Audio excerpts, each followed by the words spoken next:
bubble is bursting right now. Yes, I understand Anthropic's revenue is up 8 bazillion%. We have OpenAI doing crazy things in the consumer space. But folks, the pricing or licensing model is broken. We talked about Uber shutting down their use of it, Microsoft. We talked about a company that blew $500 million unexpectedly. And now we have Sam Altman, one of the evil creators of AI, saying the following. Warns that OpenAI and Anthropic are experiencing a severe pullback in AI spending as companies put significant restraints, no kidding, on spending to restrict costs. The company warns investors it's the first time that this has happened in AI, in something we never expected. That last line bothers me. If you did not see this coming, Sam, you're an idiot or blind. Because when you burn $500 million and that becomes public, you bet your ass the CFO is going to come in and go, I don't care. We're not doing that again. What say you? Yeah, I love this topic so much because there's various different components to it. And the first thing I want to bring up is like, if you go back to when all of us started using AI, it was the actual price and cost of that energy and to actually service a customer was more than what we were paying. So if you think of ChatGPT and using the free version, the paid version, these companies were burning through VC dollars. And even today, that's still the case. So if you look at how much it actually costs to service it, it's actually more than what we're paying. Still, so wow. Now, still, so the concern that I have is even far greater. Right now, both OpenAI and Anthropic are at a race, right? Head in head, although Anthropic is definitely winning with their B2B model. Yeah, they're doing enterprise and OpenAI is doing consumer. Simply exactly. And what you'll see with it in this race is both of them are saying, hey, we still have to keep the price somewhat artificially low and lose some money because we need everyone to adopt this. We need everyone to like get rid of some of their headcount or freeze hiring so they're more reliant on us. But I think exactly what he brought up of companies are saying, whoa, this is really expensive. It used to cost me $10,000 a month, and now it's costing $400,000 a month. I'm not kidding you. Tomorrow with Greg on our finance team, I literally have a meeting about this exact topic of how much AI is costing us as a budget item because we hadn't forecasted it to be this much. I think, we were forecasting like, $30,000, $40,000. I knew this was coming. I knew this was coming. And the concern that I have is like, one, we can't pull back on the team using the AI. They love to use it. Can we make adjustments to the agents of like, we might be able to create sub-agents to make it slightly cheaper where it's not going through and searching everything. So there's some things there, but it's not going to solve the underlying problem that AI has become very expensive for these companies based on usage. And then two, so that's the first one. And then the second one is that it's already, if these companies like OpenAI and Anthropic were to say, we need to be wildly profitable overnight. And I know that Anthropic did turn around a profit. So that's kind of separate. But if they were actually to say how much each person is getting the value or the energy credits, we charge them that, it would be so much more expensive than it is today. And so I think the problem just continues to amplify over time. Like it's only going to get worse over time before it gets. We're going to do, here's the deal. Starting next quarter, right? Most people run on a calendar quarter. So we're in month 3 of Q2 for most people. You are going to start to hear CFOs at non-tech companies. They're going to have to break out their AI spend. Yeah. It is no longer not material, right? If something's not material, they don't have to talk about it. But I guarantee you when companies wake up and there's like, you're in tech, right? You use AI as part of your customer solution. So you're going to have some hard choices. Yeah. But if you work at See's Candy or, some other producer of widgets, and your CFO comes to you and goes, "Hey, you know that line item, that we kind of had in that other category? It's Yeah. now the largest expense." Yep. Yeah. That's Exactly. going to happen. Yep. Yeah. And then the CFO says, "I don't give a rat's ass who's using it. Stop it right now." Yeah. It's going to happen. Yeah. And you're going to then start throttling your employees and saying, hey, Screw thought or throttling. You still have this vision. They're going to shut the shit down. They're going to cut the line. cut it. Yeah, totally. It's almost one of those things. We've thought about it at Hemling, even when like my Jarvis, which is our own internal agent, is running, and then it's like still thinking and it's running for a while. I'm like, how much am I costing Hemling right now? But that's now every employee doing that, but they're not thinking like I am, because they're not.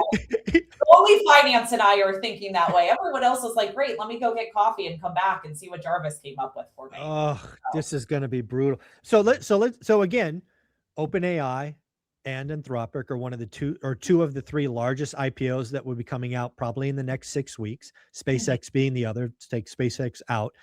Anthropic and AI have a real problem. They are literally a racing against time.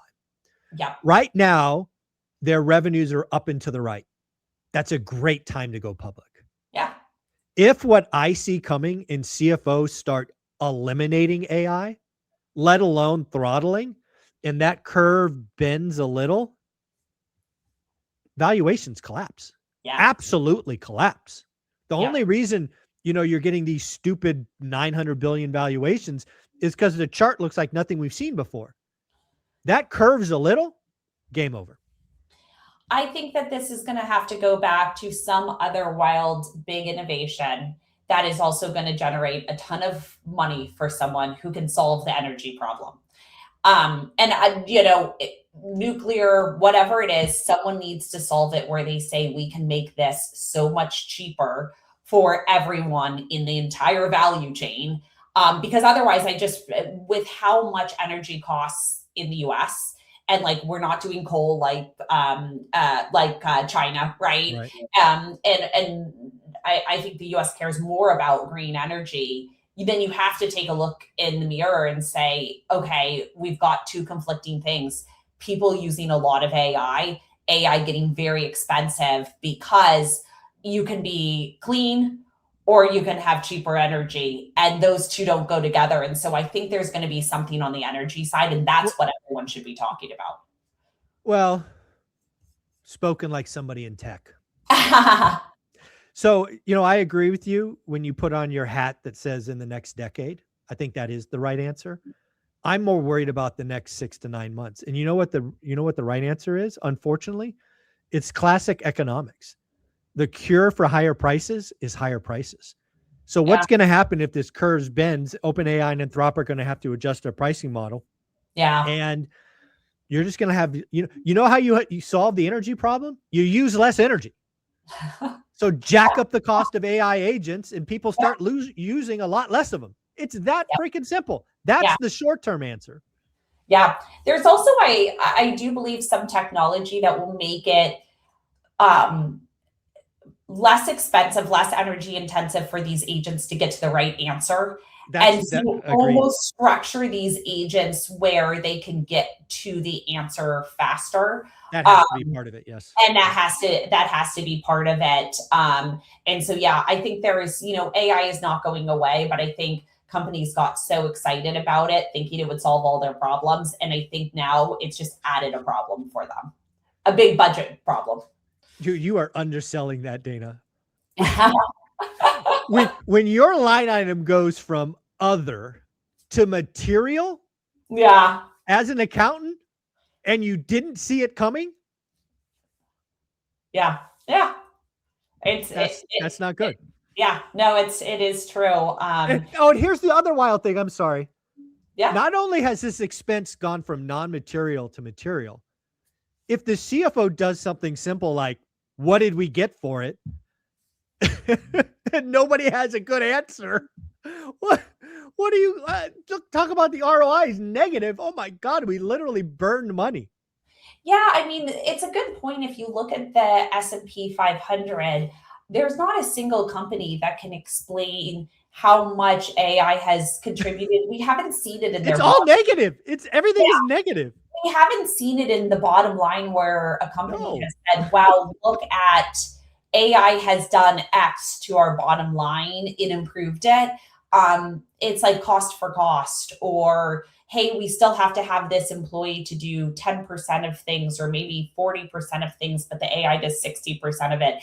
And so it's almost, it hasn't really solved the problem where you say suddenly you have AI and you see huge cost savings, you see huge revenue growth. We haven't seen it in the public markets.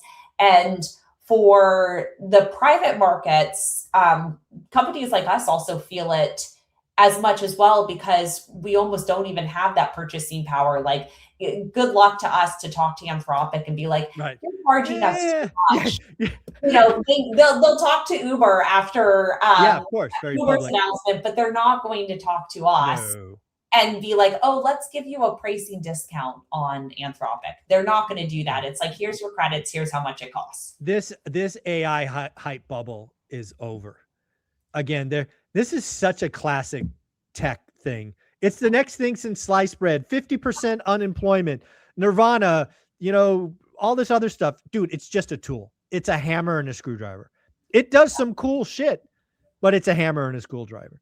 Yeah. And it's just, this is blowing up right now. And again, Anthropic and OpenAI better race. They better be full out sprinting to go public, because I think this story changes drastically in 6 months.